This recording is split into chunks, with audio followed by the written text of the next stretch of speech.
পাঁচির পার হয়ে যেই জায়গায় ছিল আলমারির ভিতরে সোনা চাঁদি টাকা পয়সা যা ছিল সব আলমারি থেকে বাহির করে ওই চোর ব্যাগে ভরে নিয়েছে।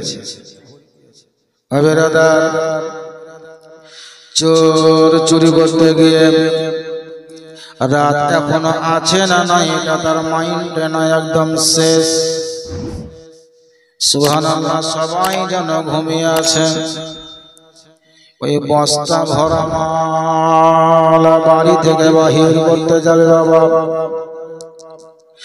সুবহানাল্লাহ, দরজা থেকে সেই ঘর থেকে বাহির হলো। আর বাহির হওয়ার পরে যখনই আগুনাতে এসে দাঁড়ালো, এবারে যেহেতু তালা বন্ধ করা গেট, ওকে পাঁচির লাফিয়ে পার হতে হবে। কিন্তু বস্তা ভরা মাল আগুনায় দাঁড়িয়ে দাঁড়িয়ে কল্পনা জল্পনা করে কোন পথ দিয়ে বাহির হব, কোন রাস্তায় যাব, কোন দেওয়ালের উপরে চেপে ওই পার আমি হব, ধরা পড়ব না।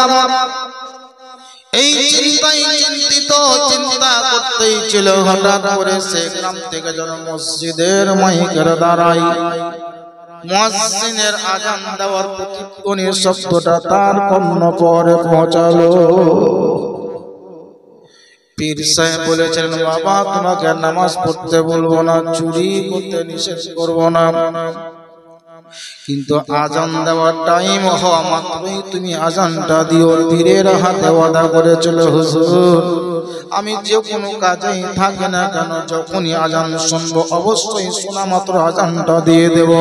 এটা আপনার কাছে আমি ওয়াদা অঙ্গীকার করে চলে গেলাম। চোর যদিও ছিল যাতে চোর, বস্তা ভরা মাল তার ঘাড়ের উপরেই ছিল।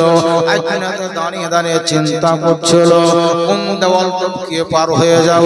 এই চিন্তা করতে করতে হঠাৎ করে বাবা মসজিদের ভিতর থেকে মাইক দ্বারা আজানের প্রতিধ্বনি শব্দটি সেই কানে চোরের কর্ণপহরে পৌঁছালো। যখনই আজানটা শুনতে পেল, আজান শোনা মাত্রই পীরের কাছে ওয়াদা করেছিল আমি আজানটা অবশ্যই দিয়ে দিব, দেরি করব না। ওই পীরের ওয়াদা করা কথাটা মনে পড়লো। চোর যে চুরি করতে এসেছিল সেটা নেই, ভুলে গেল। বস্তা ভরা মালটা আগুনাতে রেখে দিল। আর বাড়িতে আগুনাতে দাঁড়িয়ে দাঁড়িয়ে আজান দেওয়া তার অভ্যাস ছিল। বস্তা ভরা মালটাকে রেখে দিয়ে কাবার দিকে মুখ করে কানের ছিদ্রতে আঙুলকে দেবে দিয়ে যেন আজান দিতে শুরু করলো। জোরে বলে আজান দিতে শুরু করলো। সুবহানাল্লাহ, মসজিদের আজান হইতে পারে ওই মাথা লোক শুনতে নাও শুনতে পারে, মাইকের আজান হয়তো গ্রামের সব মানুষ শুনতে নাও পেতে পারে, কিন্তু কাউরির আগুনাতে দাঁড়িয়ে দাঁড়িয়ে যদি চিৎকার করে আজান দিয়ে দেয়, তার বাড়িতে মাইকের আজান হয়তো শুনতে বা জানতে পারে না, কিন্তু আগুনাতে দাঁড়িয়ে আজান দিলে অবশ্যই শুনতে পাবে। এ আগুনাতে দাঁড়িয়ে দাঁড়িয়ে আজান দেওয়া শুরু করে দিয়েছে। যখনই তার বাড়ির ভিতরে আজান দেওয়া শুরু হলো, ওই বাড়ির মালিকের ঘুম যেন ভেঙে গেল। জোরে বলে মালিকের ঘুম ভেঙে গেল। বিবি বলে, স্বামী দেখো আমার বাড়িতে যেন আজান দিচ্ছে বাবা। স্বামী বলে, বিবি রে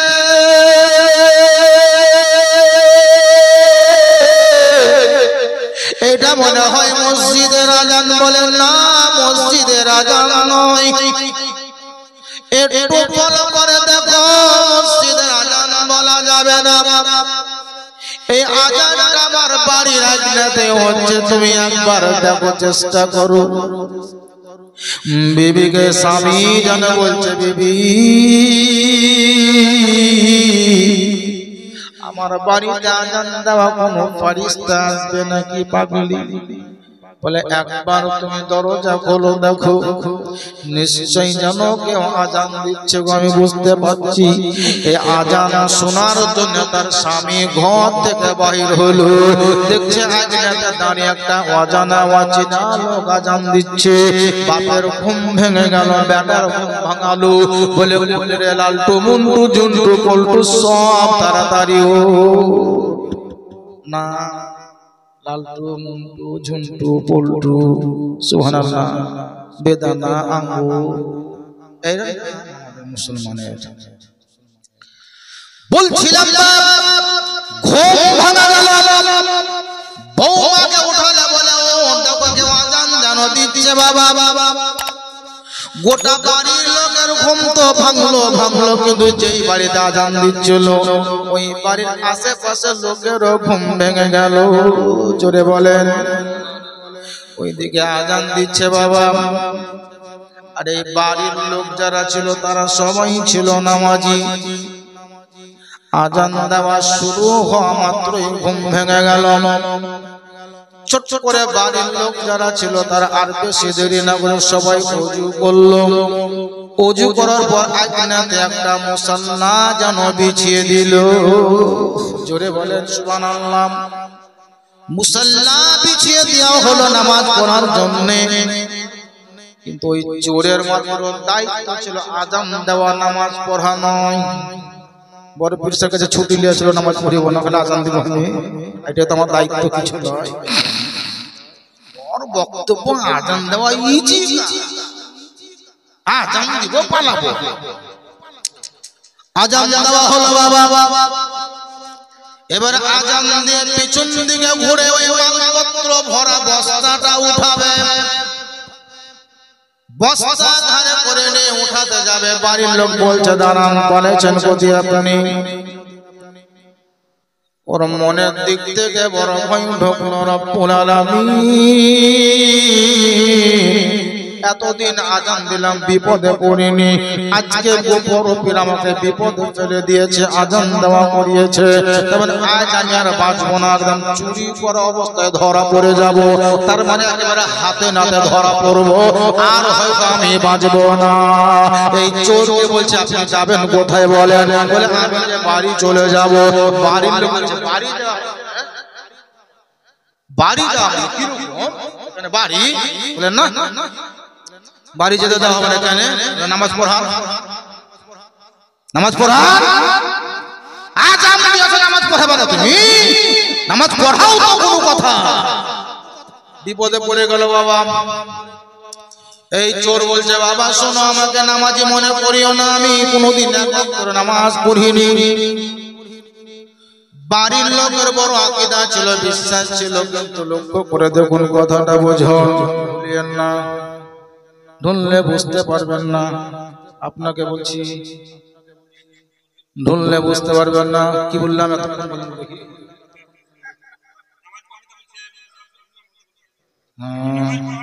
এই দেখেন, তার মানে শুনেছে। সুবহানাল্লাহ। চোখ বন্ধ করে শোনা না, তাকে শোনা না। বলছিলাম না, বলছে বাড়ি যাও, বলে যেতে দেওয়া হবে না, নামাজ পড়াও। বলে আমি নামাজ পড়াবো কেমন করে? আমি একদিনও তো এক রাকাত নামাজ পড়িনি।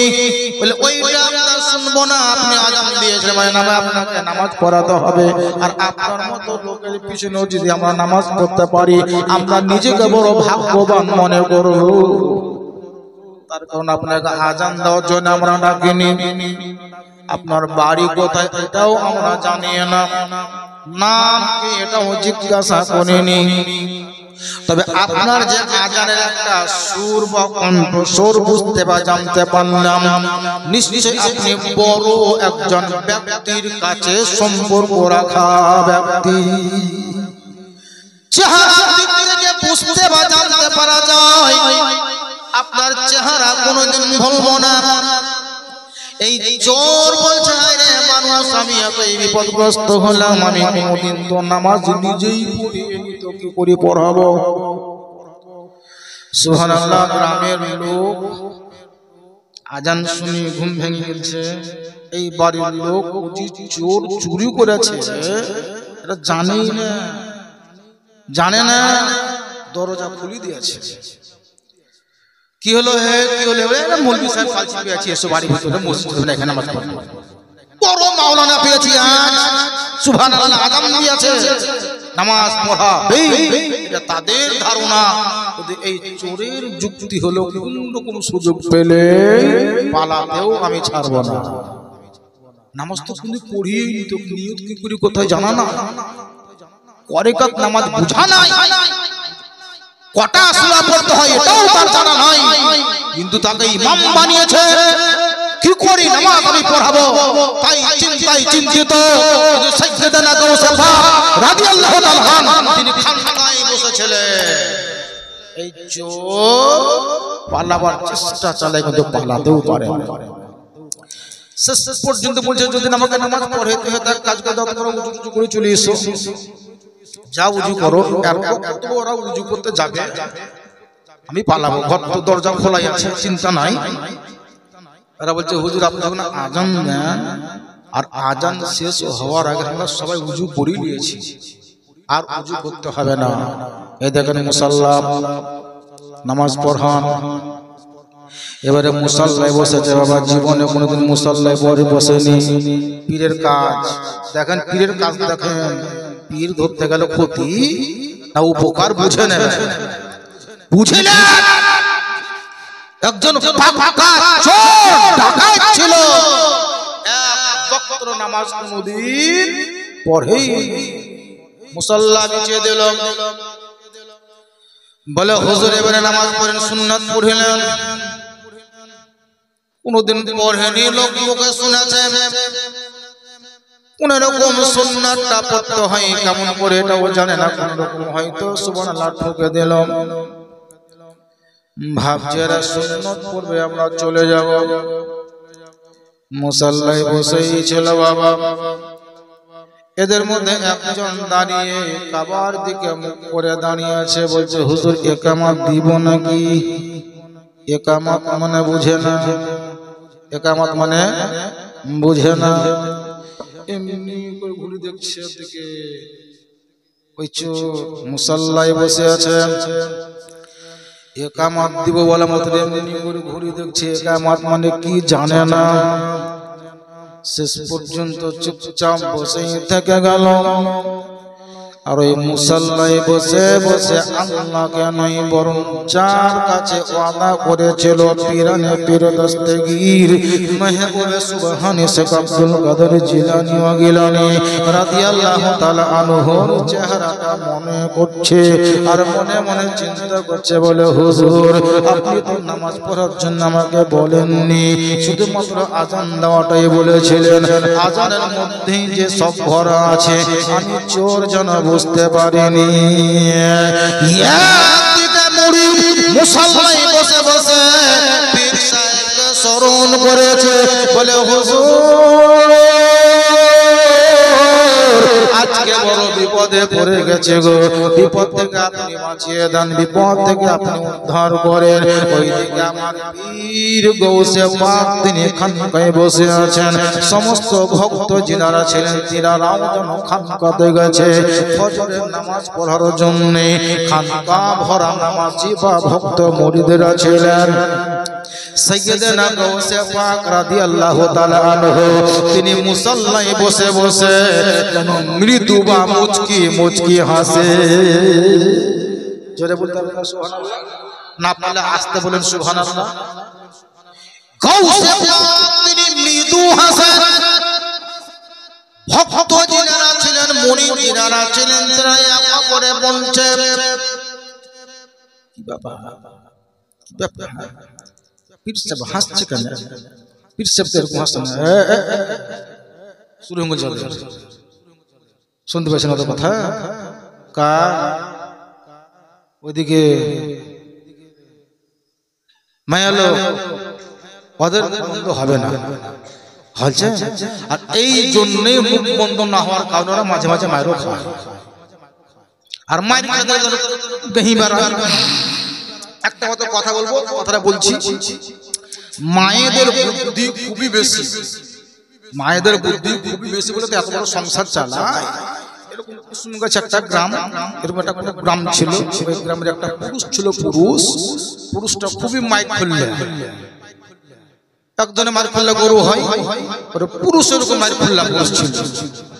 তো একদিনে মাংস রান্না করছে, মাংস চুলহের উপরে হাঁড়ি দেওয়া আছে, হাঁড়িতে মাংস আছে, এমনি করে লাড়ছে, আর বাতায় ছিল একটা গতি ইন্দু, মাংসতে পড়ে গেছে, ঢাকনা খোলা মাত্র মাংসতে পড়ে গেছে, আর পড়ে যাওয়া মাত্রই লাকড়ি হাতে ইমাইমা কি হলো, ইমাইমা কি হলো, ইমাইমা কি হলো।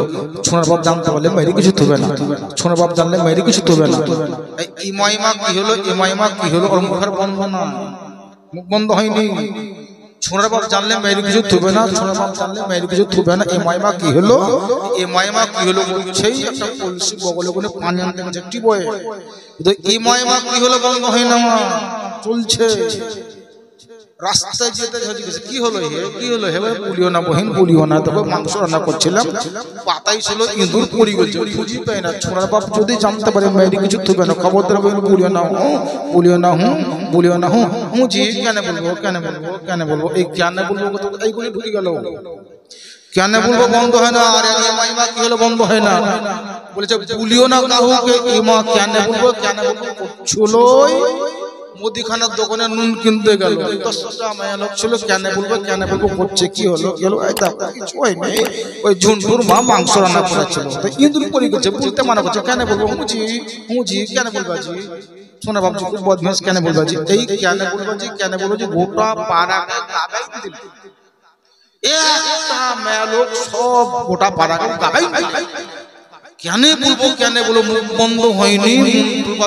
বাপ মাঠ থেকে আসছিল, ঘরে নাঙল করিনি, সব শুনিলে কানটা লেগে, বাড়িতে নাঙল রাখার পরে এমন শুরু করলো ঝুন্টুর মাকে বলার, মুখ বন্ধ যদি থাকতো ওখানে বন্ধ হয়ে যেত না, টিক ইঁদুর সব কেন বলবার, বলিও না বলিও না, কত গোটা পাড়া গাবান দিলাম, গাবানি তো এদের মুখ বন্ধ হবে না।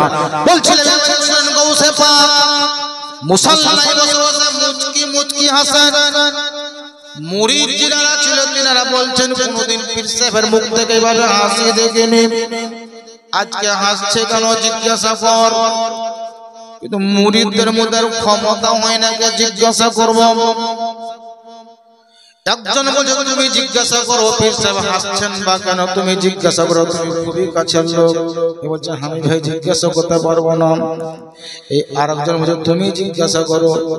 আদব যখন পীরের কাছে মুরিদের আদব দেখেন, যেমন পীরের কাছে মুরিদের আদব হওয়াটা একেবারে যেমনই প্রয়োজন বা দরকার, তেমনি ছিল তাদের মধ্যে ধৈর্য এবং সহ্য ছিল, নম্রতা ভদ্রতা ছিল। বাবা কাউকে জিজ্ঞাসা করার মতো ক্ষমতা হয় না। পীরের দরবারে যেতে গেলে যেমন নিজেকে হেনতা স্বীকার করতে হয়, তেমনি আপনাদের আমাদের জন্য মসজিদের যিনি ইমাম তিনি আমাদের জন্য সেরকম পীর বা মেনে নিতে হবে। তেমনি পীরের দরবারে শব্দতে কথা বলা হয় না বা যায় না, ঠিক তেমনি একজন মুক্তাদিকে ইমামের উপরেও কথা বলা চলে না। আদব ছিল তেমনি তাদের মাঝে। কোন একটা মুরিদ জিজ্ঞাসা করব মনে করলেও জিজ্ঞাসা করতে পারে না। শেষ পর্যন্ত পীর সাহেব যিনি বড় পীর ছিলেন তিনি সব জানতে পারলেন। একজন বলছে হুজুর আপনার কাছে একটা কথা জিজ্ঞাসা করব, কিন্তু জিজ্ঞাসা করতে পারি না। মনে মনে চিন্তা করছিল, মুরিদ এইভাবে বলল। আর ওই মুরিদের বলার আগে পিরানে পীর দস্তগীর মাহবুব সুবহানী বড় পীর আব্দুল কাদের জিলানী গিলানী ওই মুসাল্লায় বসে বসে তিনি বলেন আজ মুরিদ মেরা ফাঁস গয়া। গৌসে পাক তিনি বলেন আজ বেটা চোর ফাঁস গয়া। যখনই তিনি বললেন আজ চোর ফাঁস গয়া, মুরিদ বলছেন হুজুর আজ চোর ফাঁস গয়া মানে আদৌ বুঝতে বা জানতে পারলাম না। ওইদিকে চোর আজ নাই দাঁড়িয়ে দাঁড়িয়ে নয়, মুসাল্লায় বসে বসে তার নামাজীদেরকে পিছনে রেখে গৌসে পাককে স্মরণ করেছিলেন বলে হুজুর আপনি আমার ইজ্জত মান সম্মান রেখে দেন বাঁচিয়ে দেন। এইদিকে গৌসে পাক তিনি বোঝেন আজ মেরা চোর ফাঁস গায়া। যখনই কথাটা উনি বললেন মুরিদরা বলছেন হুজুর বুঝতে বা জানতে পারলাম না।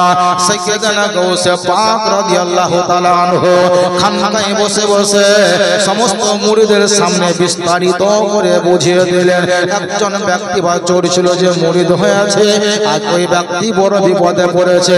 সাইয়েদনা গৌসে পাক রাদিয়াল্লাহু তাআলা আনহু ওলিয়াতের জবানের দ্বারাতে এমন একটা কানেকশন লাগিয়ে দিয়েছেন যেই চোর মুসাল্লায় বসে বসে গৌসে পাককে স্মরণ করতেছিল এইদিকে গৌসে পাক খানকা থেকে এমন একটা কানেকশন দিয়ে দিয়েছে ওই মুরিদের আর ভিতরে ভয় থাকলো না। মুসাল্লায় বসে বসে কোরআন শরীফের সূরা ফাতিহা কাকে বলে এটা সে বুঝতে বা জানতে পেরেছিল।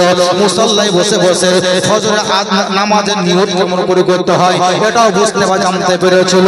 গৌসে পাক রাদিয়াল্লাহু তাআলা আনহু খানকায় বসেছিলেন মুসাল্লায় বসেছিলেন আর এই মুসাল্লায় বসে বসে গৌসে পাক রাদিয়াল্লাহু তাআলা আনহু এমন একটা কানেকশন জুড়ে দিয়েছিলেন ওই মুরিদ বা চোরের মুসাল্লায় গিয়ে পৌঁছালো। আর ওই চোর ছিল এতদিন পর্যন্ত লোকের মুখে ইমাম হলো, ওই চোর আর চোর থাকলো না, বড় একটা ইমাম হয়ে সুবহানাল্লাহ ফজরের নামাজ পড়িয়ে দিয়েছিল। একজন চোর শুধু আজান দেওয়ার দায়িত্ব নিয়েছে, নামাজ পড়তে বলেনি।